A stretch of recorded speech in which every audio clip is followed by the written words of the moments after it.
नमस्कार दर्शक बंधु सतर्क कराइला पाणीपाग विभाग संभाव्य बात्या को नहीं एमती कहले आईएमडी।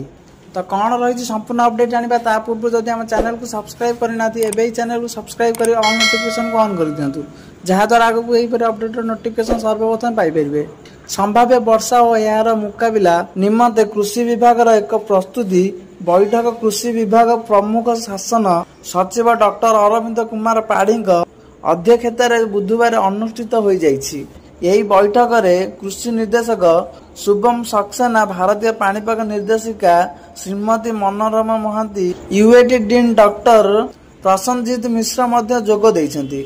पाणीपाग विभाग सूचना अनुसार एजावत राज्य में संभाव्य बात्यार कौन सूचना नहीं, किंतु दक्षिण पश्चिम मौसुमी प्रत्यावर्तन कारण सामयिक भाव राज्य किसी स्थान में विक्षिप्त वर्षा होबार संभावना रही एवं शेषकर उपकूल ओडिशा रे किसी स्थान में वज्रपात होबार संभावना रही। तदनुसार चाषी मानक पाणीपाग विभाग रे परामर्शिक अनुपालन करने पर कृषि सचिव डॉक्टर पाढ़ी अनुरोध करिसेंति।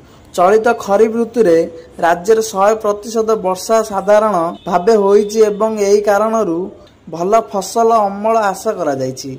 चाषी माने कौन प्रकार विभ्रांत करी तथ्य शुणिबा भयभीत न होबाकू विभाग पक्षर परामर्श दिया जाइछि। आवश्यक स्थले चाषी माने 1,55,333 नंबर रे जोगाजोग करिपारिबे किंबा निकटस्थ आंचलिक कृषि गवेषणा केंद्र कृषि अधिकारी को जोगाजोग करिपारिबे। बैठक रे बहु विभागीय वरिष्ठ अधिकारी वृद्ध उपस्थित थिले।